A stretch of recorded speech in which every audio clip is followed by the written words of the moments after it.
Okay, we are back. Let everything cure on the satin varnish. Actually, kind of got a gloss thing. I don't know, the Minotaur paint's kind of odd. I'm doing a bunch of mixtures of, I want to do some filtering on the rocks to give them a little more warmth, and then some washes to give some more depth to the sand and rubble. I guess it's mostly sand. There's not really any rubble. This is all kind of outdoorsy. And right now what you can see, you're going to see it on camera here. There we go. Got some my burnt umber and some black. I'm making some large washes. And these I'm going to use as a filter. So let's do our washes. See if we can get this brown going. It's going to be a heavy wash. But you can see we're going to do alternating brown and black. And then we're going to wipe it off.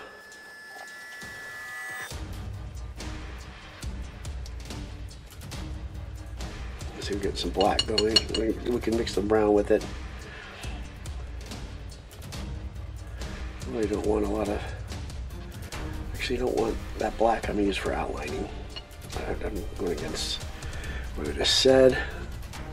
This brown's really heavy, so I might have to make another little wash thing next to it.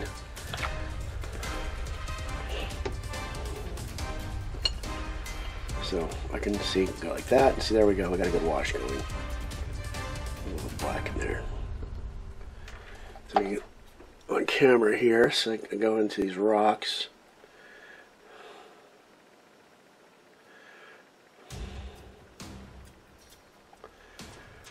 Just add a lot more depth. See if we can go into there. I probably won't want to do that on the flats, but see how that gives it way more detail. This is incredible what oil paints do. Well, I just want to show you also what I want to do here. I have to do a clean pot too, so let's do that over here.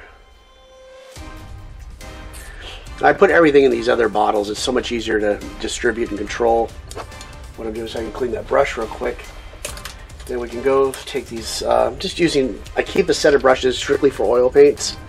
So let's see, we're going to go on this one. I'm just going to take little dots. See if I can go the red first. This little tiny dots.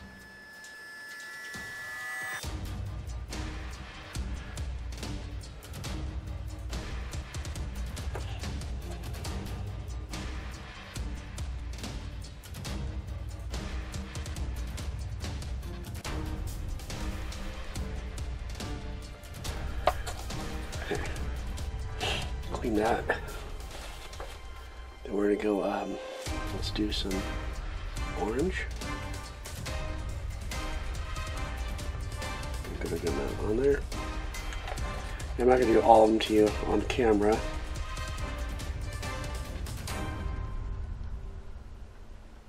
Those are getting too big. So I get a little bit thinner on there. There we go.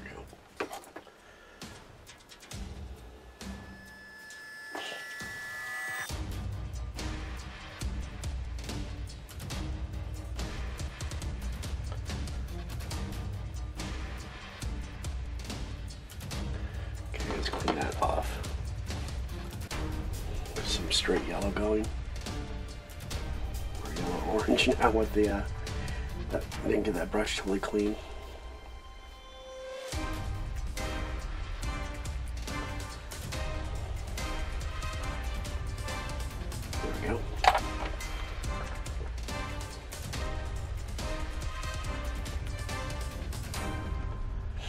So this will filter and warm up these stones, hopefully. We'll see how funky this turns out. Okay, we're done with that. I'm going to find a flat brush somewhere in my collection over here. Let's see what we got. There we go. A little flat brush like this. Go straight in the oil, or the turpenoid. Just kind of blend these.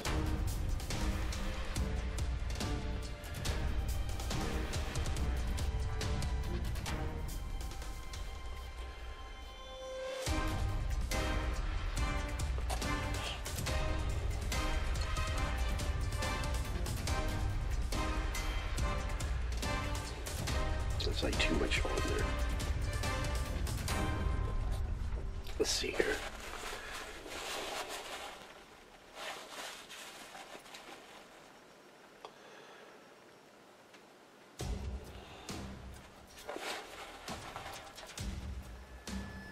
This is kind of really blending them right back into the thing, and I'll show you in a second how the difference is.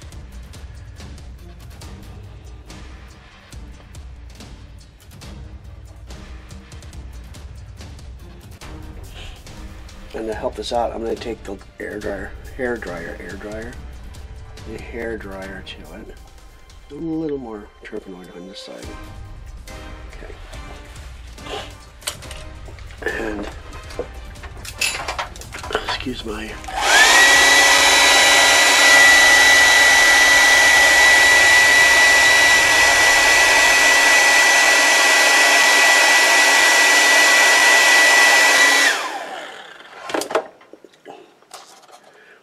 then you can kind of see that it warmed it up. This is my left hand. Kind of warmed it up a little bit. And then we'll go in with the big brush, do this light, this oil wash through the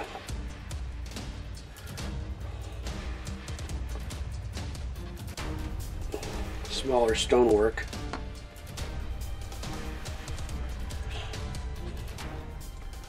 And see, we have little areas here we can pick up with the wash right there.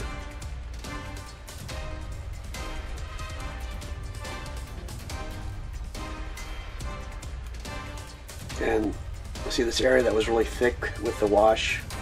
Put more turpenoid on your brush, and this will run it over the. It'll flood in and take it off those areas where it was high, you know, where it caught with when I had the thicker, goopy stuff.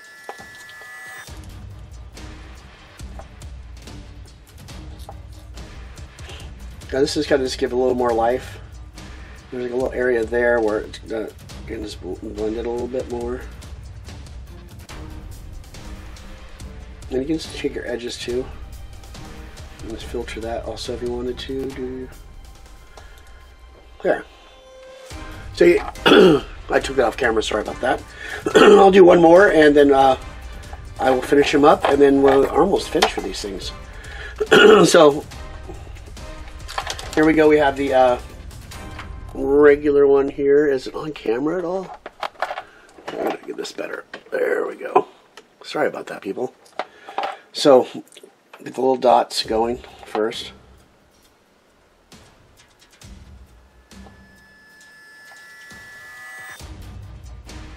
These are little tiny dots. Doesn't have to even be perfect or even close to perfect.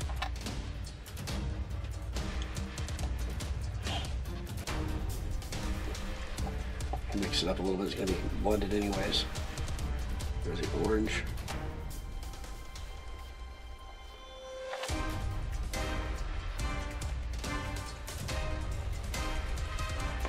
Some red.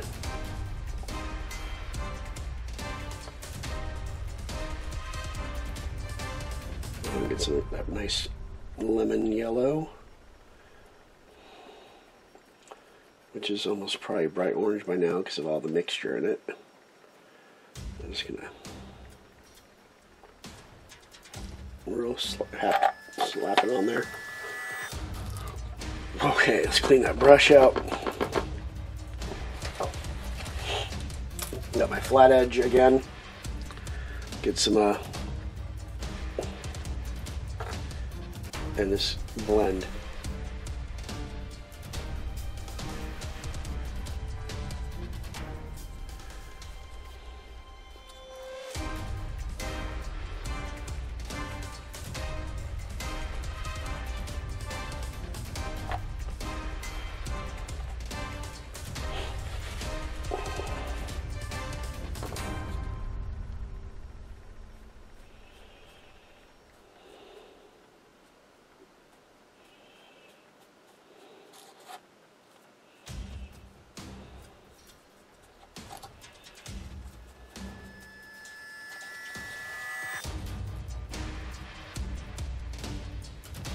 So it really changes the color.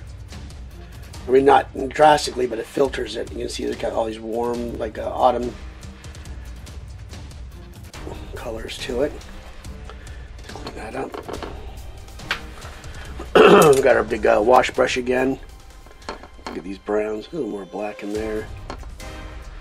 And then we can blend all it down. Like right here, this little edge, let it, the capillary action, catch that. Get one of these corners here. Give some nice contrast.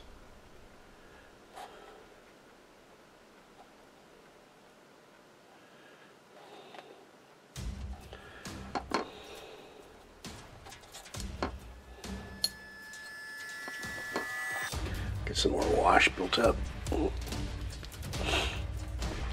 Or made up. There we go. And then we can control what we're putting in there. We got the big oil there, a little more black, a nice shadowy color. And this, let the capillary action do its thing.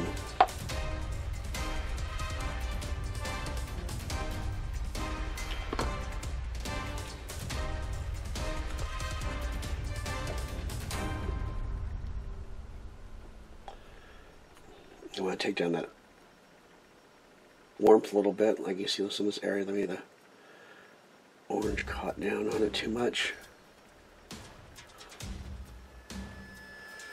See nice areas there to go in.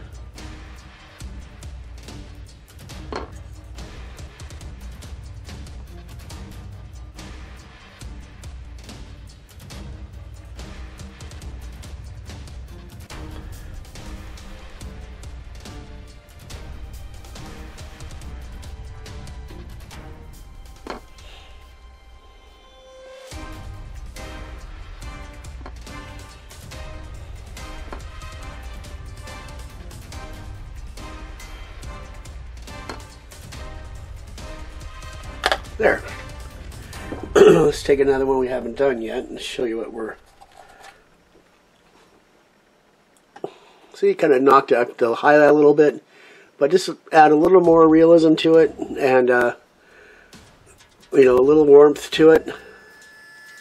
So I'm going to finish these up, and then I guess we'll be throwing some grasses and some tufts on them, and then we're going to be done with the bases. Then we'll go back and start working on the Landspeeders themselves. Thank you for joining me. Just want to come back real quick and just cleaning up the oil mess. Well, not mess, but it's a little actually easier to clean up than acrylic. Just kind of wiping everything out slowly, and then hit with a little turpenoid and gets everything spotless again. But these are all done. They look pretty good. I like how the filter kind of came in there and even had more variation to them. I'm going to let them dry, and then I might take another brush to them and feather them out again, but I kind of might leave that modeled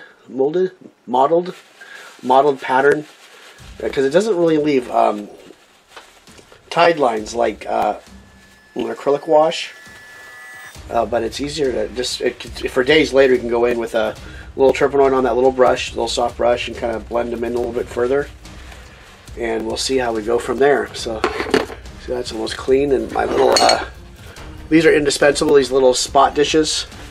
These are from the scientific community, and I love these for controlling my amounts of paint, and if I don't want to use a wet palette, I like using these. These are easy to clean, especially with oil paints. Wipe up my wet palette. It's got oil paint all over it now. No big deal, it's all clean. So I'll see you in the next part, and we'll start throwing some bushes on this. Maybe do some pigments too. We'll have to do pigments to help hide some of the tufts, and that'll be it. Thanks for joining me. Hey, we're back. We're going to start doing the grass work on that. It's just real simple stuff. I have some couple Citadel kits. Let's see what we got here. We got Midland. That's a piece of tack. Midland tufts, and then we got Mortine tufts. Just to break up the color a little bit. They're not that much different. One's a little darker. That's it. And then we have some field grass from Woodland Scenics.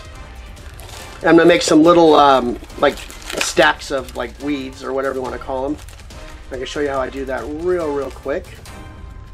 I'm just gonna grab a bunch right here, kind of twist it in the middle a little bit, and then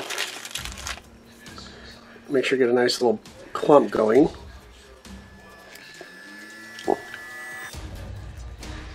This is a dollar store. Oh, this is a gel. I don't want that.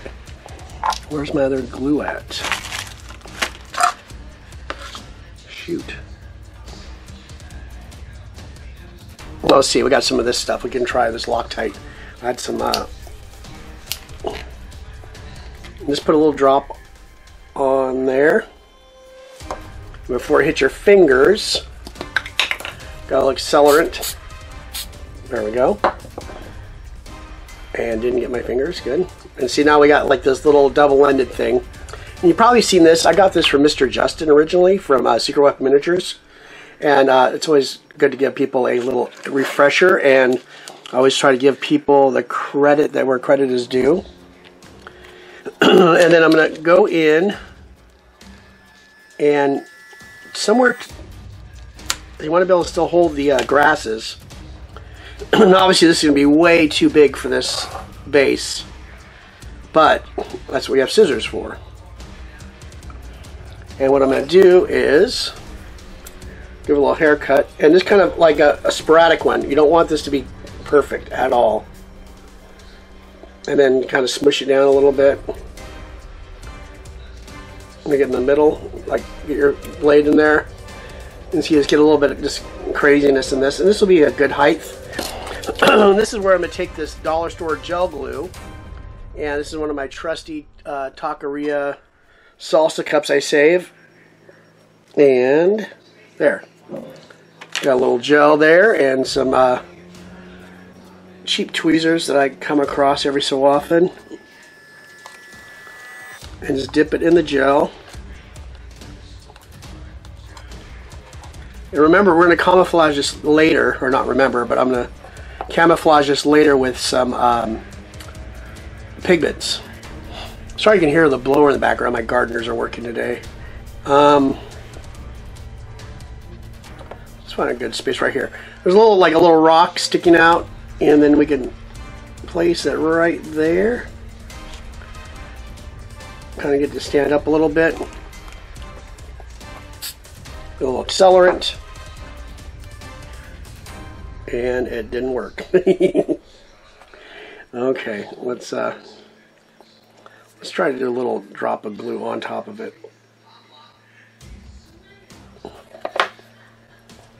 Get my finger out of the way. There we go. There, we got a little tuft going in there. So let's start doing these other tufts. And like we have this little washer kind of showing. I didn't get it. I guess too much tape on the that 3/8 acrylic rod I was putting in there, so we can do a little camouflaging of that. So let's get a little this Loctite glue. So I'm gonna grab the tweezer so I get in there a little bit better. And no, as I stick it to that thing. And let's see, a good section would be right here.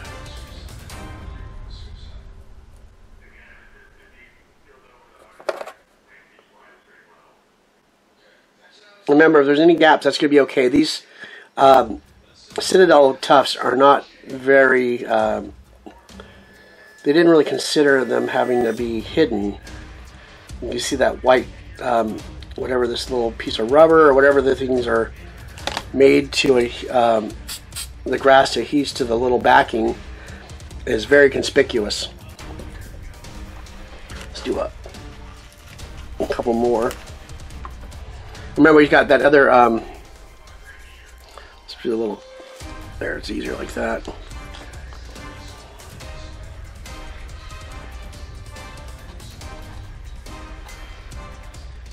Oop, there we go. And well, how about right there? You kind of like get in the edges of the rocks a little bit so it kind of hides. And we got this last little tuft that I made. and we'll give that a little cut. Excuse my voice. It's crazy. And let's trim that, give it a little haircut. Remember, get in there and kind of make it uneven. Grab our tweezers. Actually, we got to trim that down a little bit. That hard spot where the glue has been fixed, a little too thick to hide. So go with our hobby knife, cut that off. Still a nice, good grip, you know, or a good hold of all the pieces. You might lose a few, but that's okay.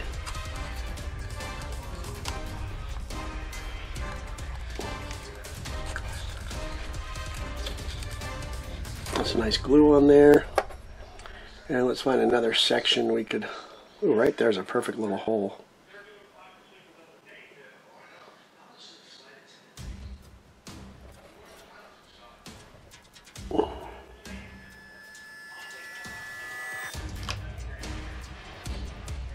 Let's see if we can... Perfect.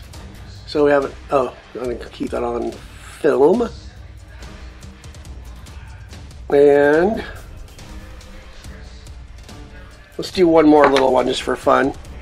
And that's going to show just one. That's, I think we'll get everyone get an idea of what we're doing. We'll do a lighter one again to break it up a little bit. And let's get some fresh glue going.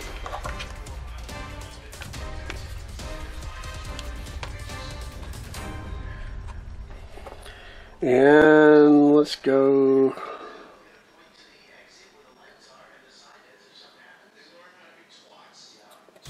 There we go.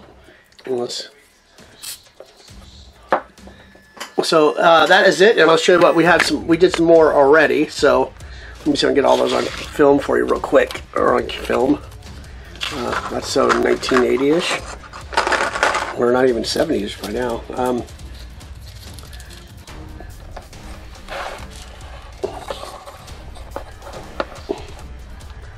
So we have all these done. And now we're going to go in with the pigments to camouflage the grasses and the tufts, and then maybe do a little bit of pigment work just to give some more variant to everything. So we'll be back in a second and show you how that goes. And I think that'll be the final part of the bases will be finished, and then we'll show you what the look like with the primed models on there, and then we'll start painting the models.